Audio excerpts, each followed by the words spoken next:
कनकरुचिदकूलम् चारुवर्हाचूलम् कमभिनिखिलसारम् नौमि गोपीकुमारम्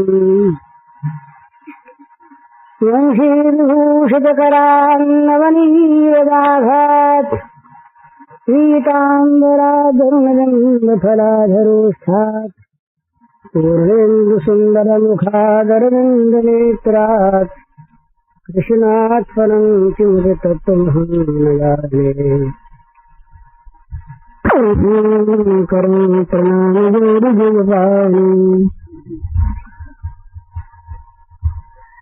समस्त चराचर विश्व के रूप में प्रकट भगवान के पावन चरण कमलों में नमस्कार।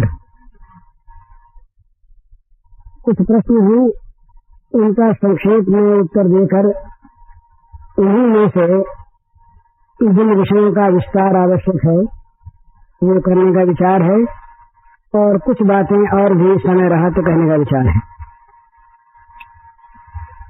पहला प्रश्न है, भगवान के गोलोक साकेत आदि धाम नित्य है या नहीं? मेरे विश्वास के अनुसार नित्य हैं, दिव्य हैं, चिन्मय हैं, प्रलय काल में भी उनका विनाश नहीं होता। जैसे भगवान के विभिन्न तत्व हैं नित्य हैं, उसी प्रकार भगवान के चिन्मय धाम भी नित्य हैं। दूसरा प्रश्न है, कुछ अनुभवी संत कहते हैं कि जैसी जैसी साधक भावनाएं करता है अंतर्यामी परमात्मा उसको उसी उसी प्रकार से प्रकाशित होते हैं। अतः भान तो केवल मानसिक भावनाओं के अनुरूप ही दिख जाते हैं। ये तो सत्य है कि साधक जिस रूप में अपने भगवान को देखना चाहता है उस रूप में भगवान उसके सामने प्रकाशित होते हैं, ये सत्य है। और ये ऐसे अनंत रूप भगवान के हो सकते हैं, परंतु इसका ये अर्थ नहीं कि जो भगवान के नित्य स्वरूप हैं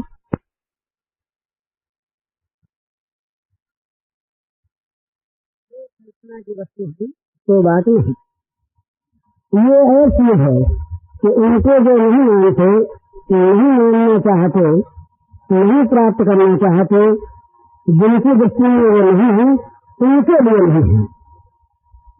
हैं तो अवश्य, तो जिनकी दृष्टि में वो भावना मात्र दृष्टि में है। जिस प्रकार से भगवान, जरा ये थोड़ा सा दार्शनिक विषय है, जरा सा संक्षेप में, भगवान एक पक्ष में मानता है कि एक अद्वैत तत्व के सिवा कुछ है नहीं,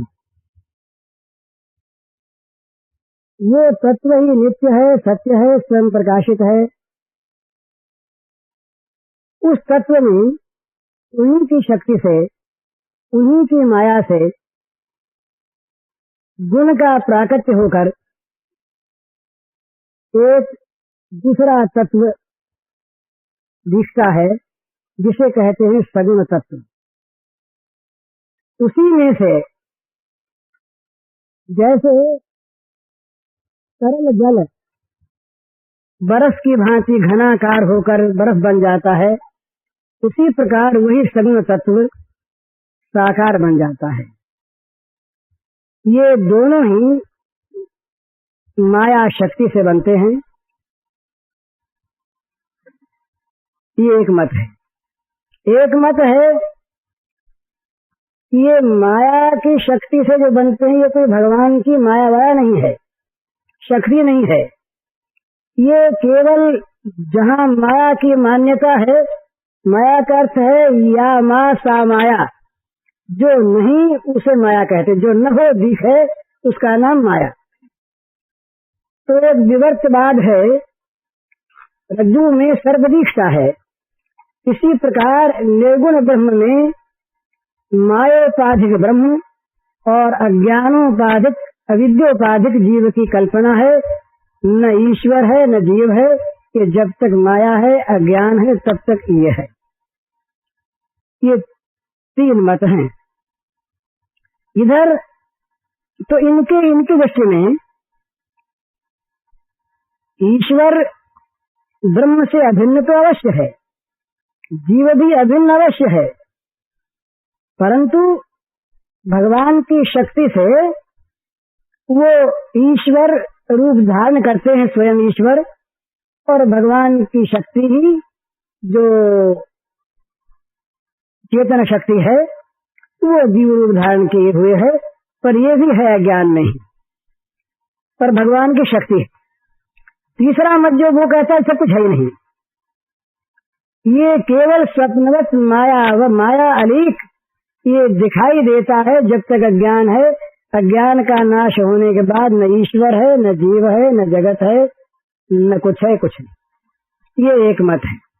तो इस मत के अनुसार जहाँ ईश्वर नहीं वहाँ ईश्वर के लोक भी नहीं, ईश्वर के धाम भी नहीं, सभी माइक हैं, इसमें कोई संदेह नहीं। एक मत है।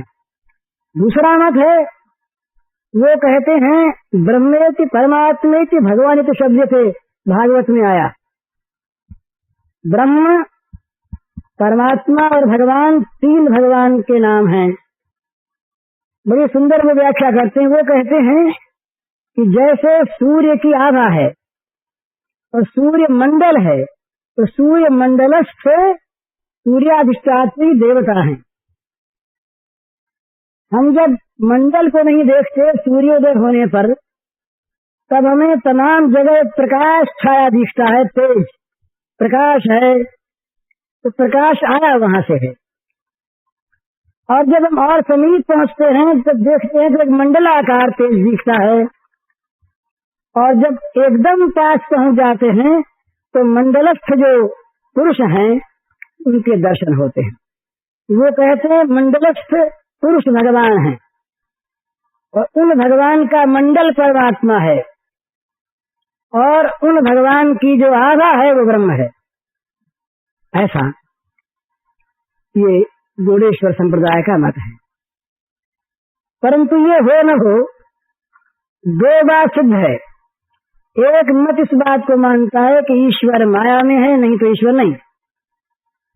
दूसरा मत ये मानता है कि भगवान जो हैं ये नित्य सत्य परम तत्व हैं, ये सच्चिदानंदमय हैं, ये दिव्य वपु हैं, इनका शरीर माइक नहीं, इनमें देह देही का भेद नहीं, ये जन्मते मरते नहीं, मानोपादान रहित हैं, ये नित्य हैं, सत्य हैं, सनातन हैं।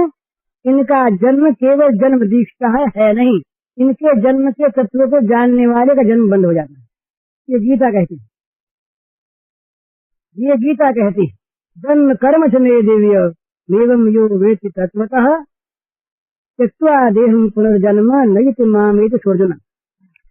भगवान कहते हैं कि मेरे जन्म और मेरे जो कर्म है वो दिव्य हैं, इनको जो तत्व से जान लेता है उस जानने वाले का जन्म नहीं होता। तो जिसके जन्म को जान लेने से जानने वाले का जन्म होना बंद हो जाए, उसका जन्म हम जैसा जन्म नहीं है। तो भगवान नित्य हैं, कर्माधीन नहीं, इनका देह जो है वो हमारे जैसा पांच भौतिक नहीं, इच्छा में स्वेच्छा में भूत में से कोपी। भागवत कहते हैं चिदानंदमय देह तुम्हारी विगत विकार जानू अधिकारी।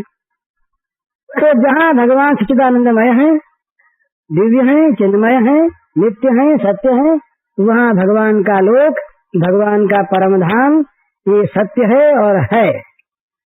इसलिए जो नहीं मानते, जो नहीं मानना चाहते, उनके लिए नहीं है, उनको आवश्यकता नहीं, इसलिए उनके लिए नहीं। पर आवश्यकता नहीं इसलिए उनके लिए नहीं, इसका अर्थ ये नहीं कि है नहीं, है। जिनको आवश्यकता है, जो चाहते हैं वो पाते हैं, और उनका अनुभव उनके साथ है, कोई माने न माने। ये दूसरे प्रश्न का उत्तर संक्षेप में ये कहते हैं विस्तार से, तो विस्तार तो बड़ा लंबा चौड़ा है।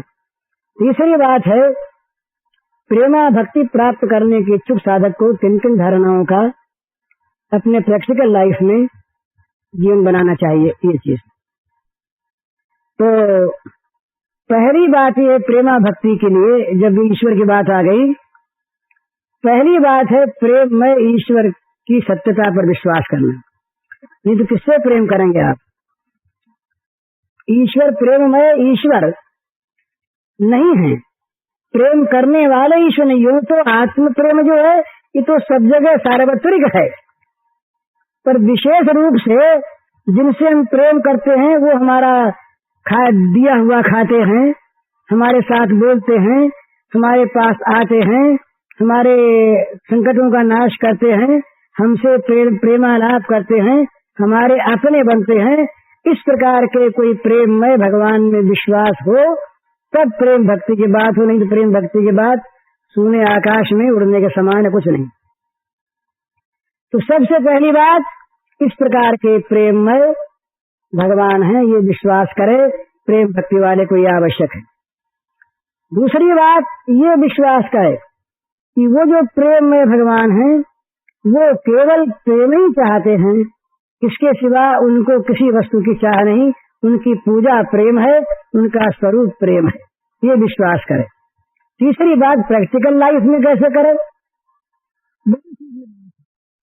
हम प्रैक्टिकल लाइफ में जिस प्रकार से अपने गृहस्थ के लिए, अपने जीवन धर्म के लिए, अपनी सांसारिक उन्नति के लिए, अपने सांसारिक ममता के पदार्थों की रक्षा के लिए, अपने आसक्ति के पदार्थों की के सेवन के लिए हम जैसा मन से प्रयत्न करते हैं, इसी प्रकार ये सारे प्रयत्न केवल अपने प्रेममय भगवान के लिए करें। प्रैक्टिकल लाइफ में किसी वस्तु के स्वरूप को बदलने की आवश्यकता नहीं, केवल भाव बदल लेना है। मेरा जीवन मेरे प्रेमास्पद प्रभु के अर्पण है, जीवन के सारे कार्य प्रभु की सेवा है और उद्देश्य है केवल प्रभु की प्रीति, केवल प्रभु की प्रसन्नता। मेरा जीवन प्रभु के अर्पण, मेरे जीवन के सारे कार्य प्रभु की सेवा और इन सब का उद्देश्य केवल प्रभु की प्रसन्नता, प्रभु की प्रीति, प्रभु को प्रसन्न देखना। बस ये भाव बदल करके जगत के सारे काम करें, आपका प्रैक्टिकल जीवन सर्वथा भगवान की सेवा का जीवन हो जाएगा। उससे आपको प्रेम की प्राप्ति होगी और प्रेम आपका उत्तर उत्तर बढ़ता रहेगा। भगवत प्रेम के लिए केवल भाव की आवश्यकता है, किसी क्रिया को बदलने की आवश्यकता। क्रिया तो अपने आप बदली जाएगी। वही काम एक आदमी को हम भोजन करवाते हैं भाव से। हमारा भाव है कि भाई इसको खाने को देंगे, ये जरा बलवान आदमी है और जरा गुंडे टाइप का आदमी है, हमारा अमुक बैरी है, 5-7 दफे इसको खिला कर कह देंगे उसको मार आओ एकदम। ये भी खिलाने में एक भाव है। बोले भाई खाने पीने को उसको देंगे तो ये अपने काम आवेगा कभी, ये भी एक भाव है। भूखा है खाने को देंगे तो हमको बड़ा पुण्य होगा, स्वर्ग में बहुत मिलेगा, ये भी एक भाव है। परस्पर में सामाजिकता में खाने को हम देंगे, लोग हमको देंगे, ये भी एक भाव है। और ये साक्षात भगवान हैं, इनकी चीज इनके अर्पण करते हैं, ये भी एक भाव है। और इनको खिलाने से हमारे प्रेमास्पद प्रभु प्रसन्न होते हैं, ये भी एक भाव है। जिस प्रकार का भाव जो बुरी नियत से तामसिक भाव से किसी को अन्न देगा, उसका अन्न भी गया, नरक भी मिलेगा, नरक भी मिलेगा। और जो प्रभु के प्रेम के लिए किसी को खाने को देगा, उसको प्रभु का प्रेम मिलेगा। तो प्रभु का प्रेम होने पर ये जितने भी दूसरे भाव हैं ये सब नष्ट हो जाएंगे, केवल भाव रह जाएगा प्रभु की प्रीति। उसके फिर घर के सारे काम स्वाभाविक प्रभु की प्रीति के लिए होंगे, दूसरे किसी उद्देश्य को लेकर, दूसरी किसी भावना को लेकर होंगे नहीं। और पाप वाप की भावना ये तो समीप ही नहीं आ रहेगी, बुरी भावना तो पास फटकेगी नहीं। इसलिए प्रैक्टिकल लाइफ में कुछ नया नहीं करना है, केवल भाव बदल देना है, प्रेम से करना है, इतनी बात। तीसरा प्रश्न है, भगवान कृष्ण में गोपियों की या मीरा भाई की भांति विरह कैसे जागृत हो? ये प्रश्न अगर कौतूहल के लिए है तब तो कौतूहल की निवृत्ति क्या जैसे हो सकती है। और साधना के लिए है, तो ये बड़ा सुंदर प्रश्न है। मीरा की भांति मीरा ने तो गोपियों का अनुकरण किया। अंडाल हुई है एक दक्षिण में, उसने भी गोपियों का अनुकरण किया। गोदाम्बा, उसके बड़े सुंदर तमिल में भगवद विरह के गीत हैं, बड़े सुंदर गीत हैं तमिल भाषा में। हम उनके स्थान को देख करके आए हैं। तो इन्होंने तो अनुकरण किया। गोपिकाओं का भगवद विरह, ये विरह क्या चीज है ये देखना है। प्रेम में विरह दुख की चीज नहीं है, ये समझ लेने की चीज है। ये उस दिन अपने बात हुई थी, ये विप्रलंब और संभोग, वियोग और मिलन, ये दो इस प्रेम के, प्रेम सरिता के दो तट हैं। इन्हीं दोनों तटों के बीच में प्रेम की नदी बहती रहती है। कभी वियोग होता है और कभी संयोग होता है। तो ये जो वियोग है भगवान का विरह, भगवान का विरह कब पैदा होता है? पहली बात तो यह है, जब सारे जगत का वियोग, जगत के सारे पदार्थों का वियोग स्वरूपतः सर्वथा हो जाता है, तब भगवत विरह की बारी आती है। जब तक हम भोगों के लिए रोते हैं, जब तक हमारा जीवन संसार के पदार्थों को प्राप्त करने के लिए व्याकुल रहता है, जब तक जगत की चीजें चली न जाए इस भय से हम संत्रस्त रहते हैं, जब तक जगत के धनमान और प्राणी पदार्थों के लिए हमारा चित्त तरसता रहता है, तब तक भगवत विरह की बात नहीं आ सकती। इन सारे पदार्थों से जब चित्त सर्वथा रहित हो जाता है, इनकी ओर झांकता नहीं, इसीलिए ये श्लोक बार बार याद रखने का है। भुक्ति मुक्ति स्पृहा यावत पिशाची हृदय वर्तते तावत प्रेम सुख स्यातर कथम उदयम भवेत। ये कहते हैं कि जब तक भोग की और मोक्ष की पिशाची इच्छा हृदय में वर्तमान है, तब तक प्रेम का उदय नहीं हो सकता। क्योंकि वो तो भगवान का विरह कहाँ करेगा? उसके तो मन में भोग बस रहे हैं। धन मिले, पुत्र मिले, स्त्री मिले, पति मिले, यश मिले, कीर्ति मिले, मान मिले, बड़ाई मिले, आराम मिले, भोग मिले। इस प्रकार जिसका मन बार बार इंद्रिय तृप्तिकर पदार्थों की ओर जाता है, शरीर को आराम देने वाले पदार्थों की ओर जाता है, कल्पित नाम की कीर्ति और यश की ओर जाता है, इतिहास में हमारा नाम रहे, ये जब तक ज्ञान बना हुआ है, तब तक भगवान के विरह की बात कैसी? भगवान का विरह तब जागेगा जब एक भगवान ही जीवन में प्राप्त करने की वस्तु रह जाएंगे एकमात्र, तब भगवान का, नहीं तो हमारा विरह भी व्यभिचारी होगा। और उस विरह में कहीं कहीं भोग लिप्सा रहती है, इसलिए दुख होता है। गोपियों के विरह में दुख नहीं है। गोपियों का विरह बड़ा दुखदायी वियोग है ना। उस वियोग में दो सुख होते हैं, बड़े भारी सुख होते हैं दो। ये इस विरह का स्वरूप जानने की एक कसौटी है, बड़ा सुंदर भाव है। समझे तो गोपियों के विरह में दो चीज रहती है परम सुख देने वाले। एक तो जितना अधिक विरह होता है, वियोग होता है, उतना अधिक वो प्रेमास्पद की स्मृति होती। प्राणनाथ प्रेमास्पद भगवान की स्मृति जितनी सुखदायी नहीं है, उतना सुखदायी संयोग नहीं है। एक तो इस बात को लेकर उनको बड़ी प्रसन्नता रहती है, और दूसरी प्रसन्नता इससे बढ़कर एक और है, वही प्रेम का तत्व है, वो है कि हमें अलग रखने में प्रेमास्पद को सुख है। सुख न होता तो अलग रखते क्यों, और रखते हैं तो सुख है, और उनका सुख अपना परम सुख है। इसलिए गोपियों के प्रेम में, भगवत प्रेम में ये दो बात है, क्योंकि वहाँ पर निज सुख की कामना का तो लेशगंध भी नहीं है, अपने अहम को तृप्त करने की कहीं आकांक्षा नहीं है, इंद्रियों विचारियों की तो कोई गति ही नहीं है।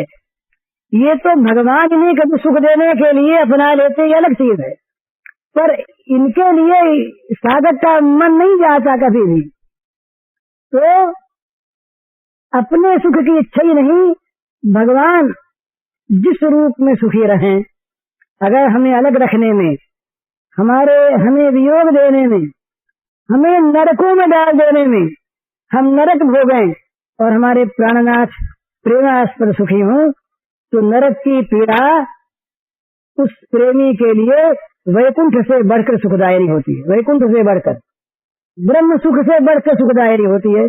यहाँ तक कह सकते हैं, प्रेमी लोग कहते हैं कि हमारा नरक का रहना विलक्षण बात है, सब लोग चाहते हैं महाराज नरक से छुड़ाओ, स्वर्ग में भी बंधनों से उससे छुड़ाओ, हमें दुखों से छुटकारा दो, मुक्ति दो हमें, परंतु ये ऐसी वस्तु है कि जहाँ नरक में रहना मंजूर है, नरक का दुख दुख नहीं प्रतीत होता, प्रेमास्पद का सुख वहाँ पर ब्रह्म सुख से अधिक सुख की अनुभूति कराता है उस प्रेमी को।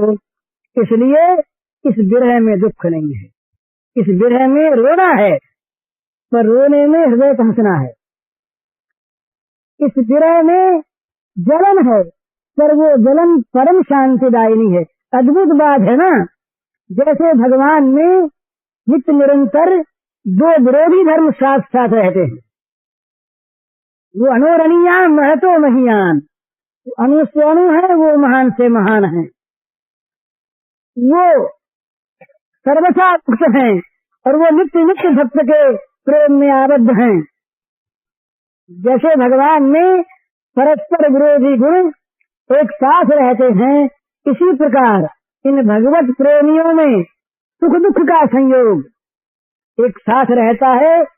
दुख है, पर वो दुख अगर प्रियतम के सुख की सामग्री है तो वो परम सुख है। इसलिए गोपी प्रेम में, गोपियों के विरह में दुख नहीं, ये बात इसका एक स्वरूप है। दूसरी बात क्या है, इसमें मिलन की वेदना है, मिलन की आकांक्षा है, बड़ी वेदना है। उस बड़ी वेदना के साथ साथ ये एक भाव रहता है कि ये वेदना कभी मिलन से मिट जाए, और मिलन होने पर स्वाभाविकता आ जाए, उत्कंठा न रहे, तो मिलन नहीं चाहिए, मिलन नहीं चाहिए। विरह सारे घाव का भी सुख है नहीं, ताजा बना रहे घाव तो कसक का पता लगेगा ना, सुख मिलता रहेगा। ये बात, इसकी प्राप्ति कैसे हो, तो प्राप्ति की सीधी बात है, भोग से वैराग्य हो जाएगा तब भगवत में राग होगा, या भगवान में राग हो जाएगा तो भोग के राग को भगवान का राग खा जाएगा। तो इसके उपाय क्या हैं? इस प्रकार के जो महात्मा जन हैं, गोपी जन, श्री मीरा जी, श्री चैतन्य महाप्रभु, इस प्रकार के जो महात्मा हुए हैं, उन महात्माओं के पदों का अनुसरण करें, चरणों का, उनकी भांति साधना करें, उनकी भांति भगवान को परम प्रीतम प्रेमास्पद प्रेष्ठ माने। ये मौका लगने पर कहा जाएगा, भक्ति के 5 रस जो हैं, शांत, दास, सत्य, वात्सल्य और मधुर। मधुर में फिर जितने स्तर हैं, इसी प्रकार स्नेह, मान, प्रणय, राग, अनुराग, भाव, महाभाव, ये प्रेम की उत्तरोत्तर उत्कर्ष स्थितियां हैं। स्नेह, मान, प्रणय, राग, अनुराग, भाव, महाभाव, ये विषय जब समझ में आ जाएंगे तो ये महाभाव रूप जो है, यही मधुरा भक्ति है। महाभाव रूपा श्री राधा रानी है। तो महाभाव रूप जब भक्ति प्राप्त होगी, तब गोपी प्रेम का ठीक ठीक जीवन में अवतरण होगा, जीवन में उतरेगा ये प्रेम। तो इसके लिए ये जो पहले के स्तर हैं, इन स्तरों को पार करना होगा, या वहाँ पहले पहुंच जा सीधे, ये अपने आप पार हो जाएंगे। ये उत्तरोत्तर जैसे दाशरथी में शांत और दास्य है, सख्य में शांत दास्य और सख्य है, वात्सल्य में शांत दास्य सख्य और वात्सल्य है, और मधुर में शांत दास्य वात्सल्य सख्य और मधुर, ये पांचों भाव हैं। इसी प्रकार स्नेह से आरंभ करके महाभाव तक उत्तरोत्तर प्रेम रस की वृद्धि है। ये विषय समझने जानने का, ये प्रेम की शास्त्रीय परिभाषा पर आ गया मैं। प्रेम का जो शास्त्रीय स्वरूप है, जिसको प्रेम के दार्शनिकों ने, जीव गोस्वामी वगैरह ने लिखा है, उसके भाव पर मैं कह रहा हूँ। तो इस विरह की प्राप्ति कब होगी? जब भगवान के मिलन की आकांक्षा जागेगी। एकमात्र भगवान ही प्राप्त करने योग्य है। सबसे पहली बात ये, भगवान से नहीं। हम लोग क्या करते हैं, हम लोग भगवान से कहीं प्रेम, बोले हमारा तो बड़ा प्रेम है, हमारा सारा काम भगवान कर देते हैं, बड़ा प्रेम है। तो तुम्हारा सारा काम भगवान कर देते हैं, तुम्हारा प्रेम काम से हुआ या भगवान से हुआ? सारा हमारा काम दूसरे हैं, और भगवान उन कामों को करने वाले हैं, क्योंकि हमारा प्रेम है। तो ये प्रेम तो उन कामों से हुआ, भगवान से तो हुआ नहीं। भगवान से चाहना क्या है? कुछ हमारा काम कर दे सो नहीं, करा दे सो नहीं, हमें मिल जाए, उनकी इच्छा मिले न मिले। भाई प्रेम क्यों करते हो? रहा नहीं जाता। इसलिए प्रेम क्यों करते हो? रहा नहीं जाता। बोले ये तुम्हें मनाने के लिए, ये जो विशुद्ध प्रेम है, इस प्रेम में प्रेमास्पद माने या न माने इसकी भी परवाह नहीं है। हमें तो प्रेम करना है। क्यों करना है? तो रहा नहीं जाता। यही वैध में और रागानुगा भक्ति में अंतर है। रागानुगा भक्ति जो है, ये होती है आसक्ति की भक्ति, और वैधिक भक्ति होती है सकाम भक्ति। अब क्या करें, तुम भक्ति क्यों करते हो? बोले रहा नहीं जाता। तुम भगवान को क्यों भजते हो? बोले भजे बिना चैन नहीं पड़ती। भगवान तुम्हारी सुनते, बोले सुने न सुने। वो तुमसे प्रेम करती, बोले करे न करे। तुम क्यों करते हो? बोले हमसे रहा नहीं जाता। ये तो आसक्ति की भक्ति। किसी में मान लीजिए हमारी आसक्ति हो जाए, धन में हो गई, अब धन बदले में चाहे मिले न मिले, और धन मिलता भी नहीं आसक्ति करने से, रोना भले मिल जाए। धन के लिए रोए आदमी, मिलता नहीं। भगवान में आसक्ति करे तो भगवान आसक्त हो जाते हैं बदले में। पर भक्त कहता है कि आसक्त होना चाहे न हो, वो मिले न मिले, वो हमको चाहे न चाहे, हम भक्ति करते इस बात को जाने न जाने, हमें इससे मतलब नहीं, हम तो किए बिना रहेंगे नहीं, क्योंकि रहा नहीं जाता। ये आसक्ति की भक्ति, इसका नाम रागानुगा भक्ति, इसका नाम गोपियों की भक्ति।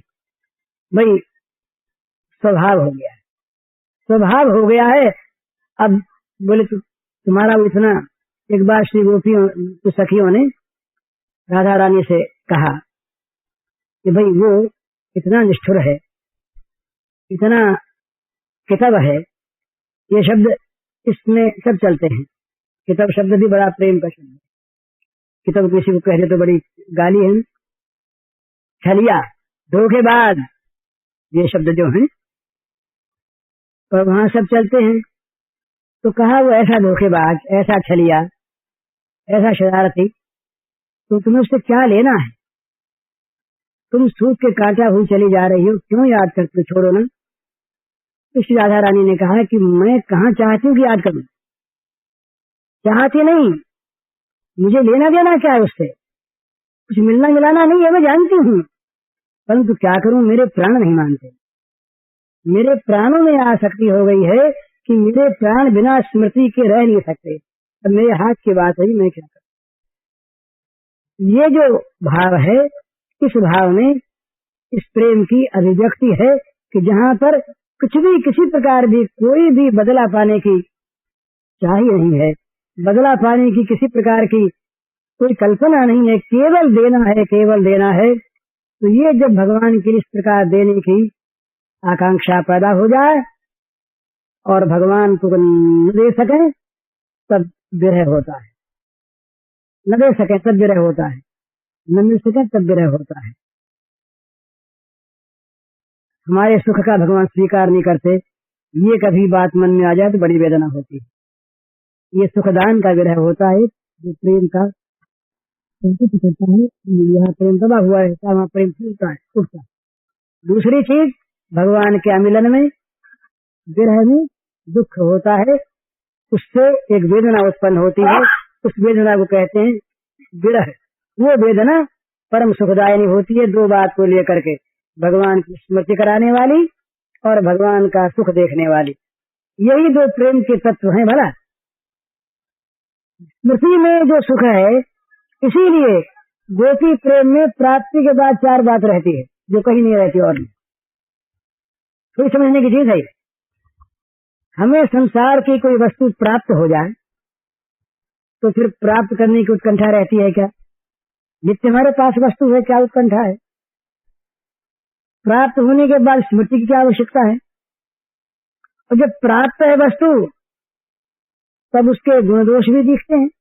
भाई पति पत्नी हैं, तो घर में पत्नी रहती है तो बहुत दफे वो कहती भी क्या, देखो आज आपने भूल के भला ये काम नहीं करना चाहिए था आपको, दोष दृष्टि हो जाती है। रहना है, मांग भी होती है कि भाई घर में अमुक चीज नहीं है, लानी चाहिए, कमाना चाहिए, आपको दूर जाना चाहिए, काम करना चाहिए, होता है। पर गोपी प्रेम में चारों बातें नहीं। गोपी प्रेम में प्राप्त होने पर भी मिलने की उत्कंठा है, विचक्षण बात। गोपी प्रेम में प्राप्त रहने पर भी नित्य स्मृति है। गोपी प्रेम में दोष दर्शन का सर्वथा अभाव है, और गोपी प्रेम में किसी प्रकार की मांग का सर्वथा अभाव। परम निष्काम, इस प्रकार का जो भाव है, इसका नाम है गोपी प्रेम। इसका नाम है गोपी प्रेम। इसी प्रेम का वो अनुकरण इसी अंश में मीरा ने किया, चंडाल ने किया, चैतन्य महाप्रभु ने किया। तो इसलिए तो रात दिन भगवान की लीलाओं में चित्त लगा रहता, लीलाएं देखना, लीलाओं का अनुसरण करना, तो लीला के अनुसार अपने जीवन को बनाना। शाम का समय हो गया, संध्या का समय हो गया, मीरा देखती है कि अब गोष्ठ से, अब श्याम सुंदर वन से लौट रहे हैं। दूर से मुरली ध्वनि सुनाई देती है, तो आगे खड़ी हो जाती है दरवाजे पर। रोज रोज का एक क्रम चलता है, रोज का क्रम चलता है, तो सब तरह के लोग होते हैं।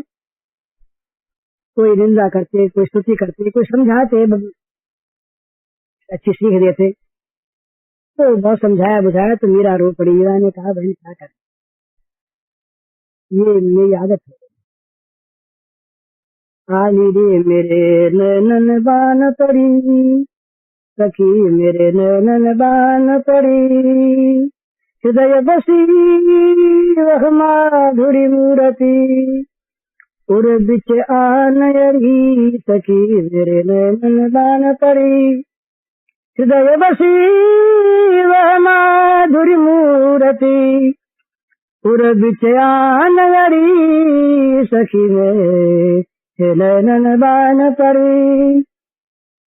कब की ठाड़ी पंथ निहारूं अपने भवन खड़ी, कब की ठाड़ी पंथ निहारूं अपने भवन खड़ी, मीरा हरि के हाथ दिखानी, हे मीरा प्रभु के हाथ दिखानी, लोग कहें बिगड़ी, आली मेरे नैनन बान पड़ी, सखी मेरे नैनन बान पड़ी।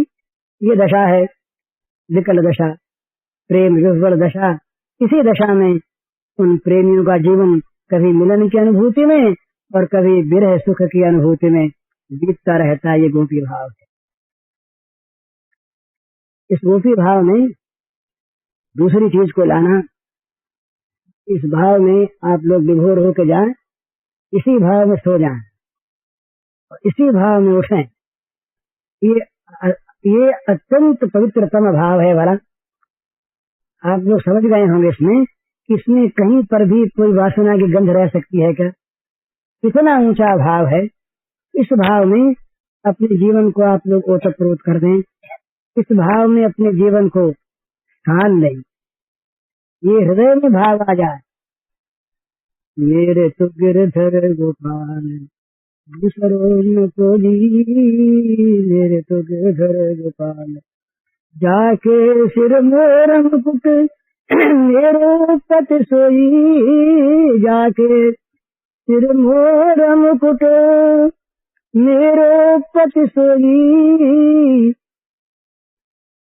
साथ मात भ्रात बंधु आपनों न कोई, साथ मात भ्रात बंधु आपनों न कोई, मेरे तो गिरधर गोपाल सुनरी के किए टूक ओढ़ली नीलोई, सुनरी के किए टूक ओढ़ली नीलोई, संतन ढिग बैठ बैठ लोक लाज खोजी, मेरे तो गिरधर गोपाल।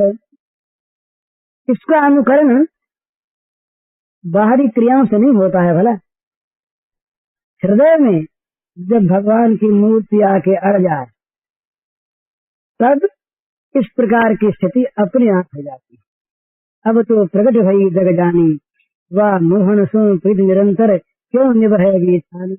ये कब की बात है जब हृदय में पूर्णतया भगवान आके विराज जाए, जगत रहे नहीं, ये सारा विश्व हृदय में से निकल जाए, जल जाए, खाक होकर के तमाम बह जाए, जगत शून्य, जगत शून्य।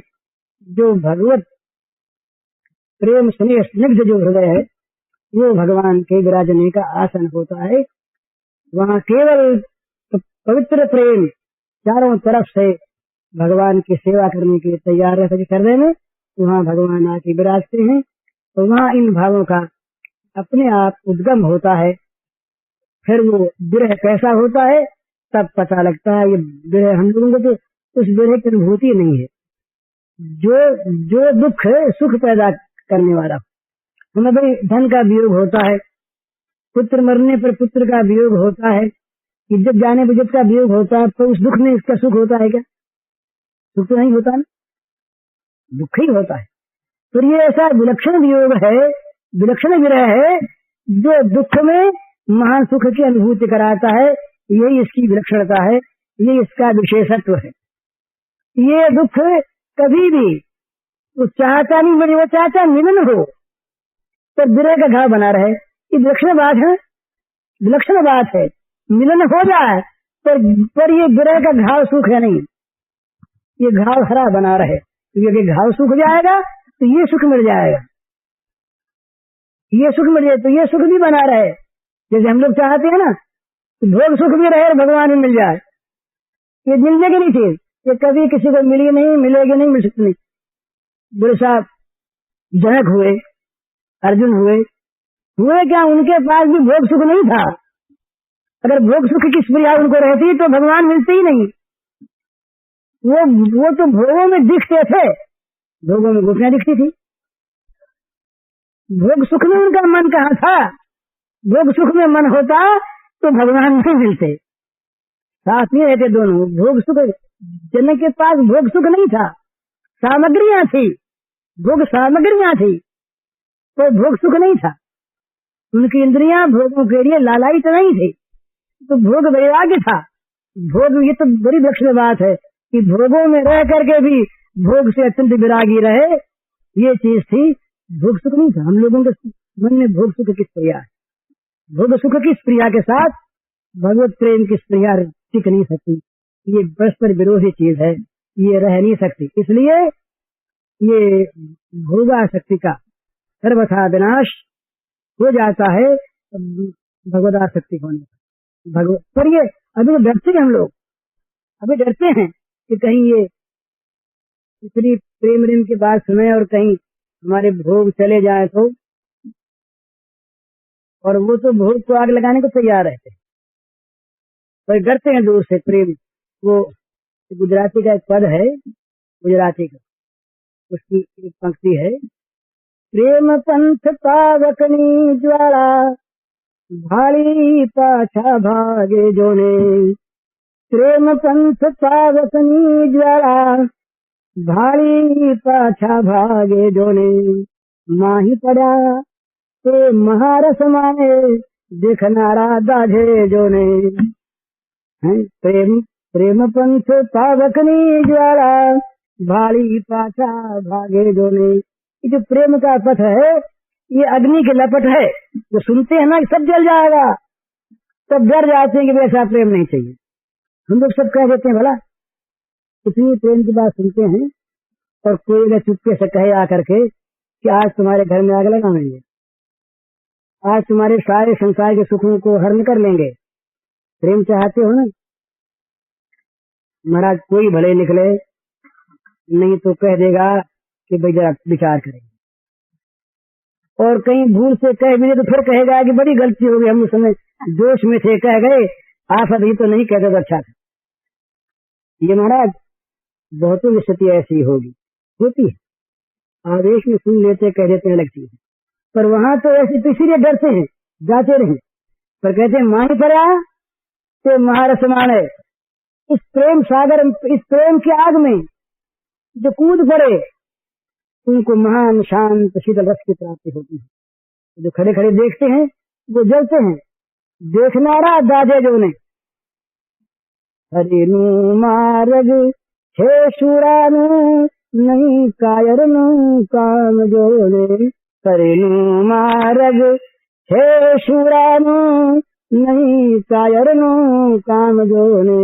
ये जो हरि प्रेम का मार्ग है ये शूरवीरों का है, इसमें कायरों का काम नहीं, भोगा शक्तियों का काम नहीं।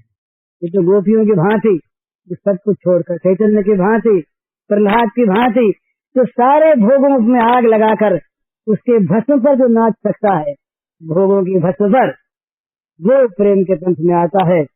वो तो यहाँ तो बस जगत की दृष्टि से तो क्या है, नारायण घाटी कठिन जहाँ प्रेम को धाम, विकल मूर्छा वो ये मद के विश्राम धर्मशाला में से। विकल मूर्छा के वो ये मद के विश्राम, इन धर्मशालाओं में ठहरना हो या आराम करना हो तो भाई इस मार्ग में आओ। हैं शीश दे करके जो सिर साटे हरि मिले तो हरि लीजे दौड़, ना जानू या देर में गाह के आगे को। और इस प्रकार शीश दे करके वो कहते सस्ता है, देने को मिल गई बड़े सस्ते मिल गए, उसे तो जाने वाला है, पर चीज ये है और कुछ त्याग नहीं करना पड़ा भला। इन भोगों का त्याग तो होगा ही, जब मरेंगे हम सबका हो जाएगा।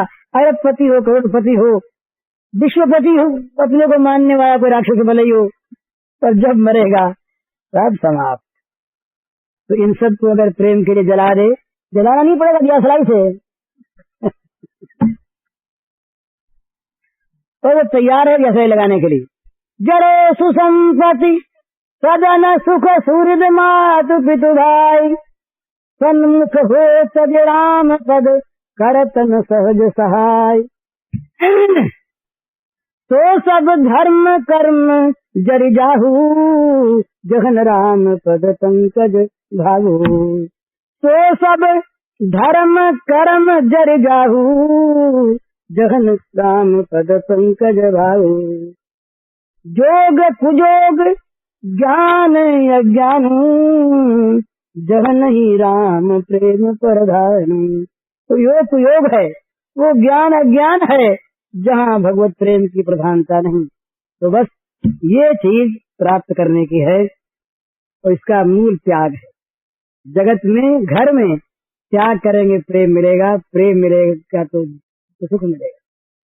अड़ोसी पड़ोसी में, गांव गांव में, देश में, राष्ट्र में, विश्व में जितना अधिक त्याग होगा उतना ही प्रेम होगा, उतनी शांति होगी। छीना झपटी फिर प्रेम नहीं, प्रेम में देना होगा। तो ये प्रेम इतने विष्णु होते हैं कि भगवान को देते हैं और लोग जगत को देते हैं। इनके सामने भगवान जो है ये हाथ फैलाते हैं, भाई भूख लग गई। यशोदा मैया के सामने श्री कृष्ण मचल उठते हैं कि मैया आप तो स्तन पिला, भूख लगी। अरे वो माँ कहती तुम तो पूर्ण काम हो, सत्य आप काम हो, निष्काम हो, तुमको भूख कैसी? तो भगवान फिर बेटे होकर नहीं रहते वहां, दया रस वो बात लेकर भाग जाते भगवान। तो वहाँ बड़ी भूख लगी, मैया के हाँ बेटा तैयार लो ना, अभी तो ऐसा काम कर लूं, मेरे नहीं काम वाम नहीं, पहले पिलाओ। ये मजा इस प्रेम में। इस प्रेम के बाद बड़ी सुंदर बात, 6 बजे हैं, 9:30। मैंने ऐसे भूलिएगा नहीं। असली बात तो वो ये है कि एक तो मैं ये चाहता था, यहाँ बहुत अधिक आदमी आ गए हैं, सेठ जी के समान तो संभाल रखने वाला कोई है नहीं। 74 वर्ष के वो, कितना काम, कितनी संभाल, कहाँ क्या हो रहा सब करते हैं। उनके काम में हम लोगों को कुछ हाथ बटाना चाहिए। वो हाथ यही मैं चाहता हूँ। मैंने बहुत से शिविर देखे हैं, वहाँ कुछ ऐसे लोग होते हैं, स्वयं सेविका, स्वयं सेवक, कोई बीमार हो उसको पूछ रहे जाके, सेठ जी कहने से नहीं, अपने आप ही अपना ये कर्तव्य समझें। ये बहुत छोटा काम नहीं, बहुत बड़ा काम है। भगवान समझकर एक बात बोलिए, एक बात समझिए, अद्वेष्टा सर्वभूता नाम मैत्र करने एवं मुझे अहंकार सुख दुख समक्षमी कहा गीता के 12वें अध्याय में। भक्ति का बताते हैं, सबसे पहले अद्वेष्टा हो, किसी प्राणी में द्वेष न हो। दूसरी बात, सबके साथ मैत्री भाव हो। तीसरी बात, जहाँ दुख हो वह करुणा हो। चौथी बात, ममता न हो। पांचवी बात, अहंकार न हो। छठी बात, अपने सुख दुख में समान हो। और सातवीं बात, बुरा करने वाले का भी भला करे। ये गुण आनी चाहिए ना भक्त में, साधक में, संत में। इन गुणों की आवश्यकता है। ये गुण खास नहीं है, इन गुणों के भजन को न छोड़े, पर भजन करने वाले में ये गुण आने चाहिए। अगर भगवान का भक्त है तो ये गुण आने चाहिए। गंगा जी तो शीतल जल है ही, गंगा जी हो तो उसमें जलता हुआ भाव का जल निकले तो गंगा जी नहीं। संत हो, भक्त हो, तो इसके अंदर अगर हृदय में मैत्री भावना न हो, करुणा न हो, सुख दुख में अपने में समता न हो, अहंकार और ममत्व का विनाश न हो, तो भक्त नहीं, संत नहीं। इसलिए वास्तव में यहाँ जो हम सब लोग आए हैं, सभी भाई हैं, एक दूसरे के बंधु हैं, और साधक के रूप में एक दूसरे के लिए भगवान है। भगवान ये समझ करके आपस में सेवा चर्चा करने के बाद एक बारी एक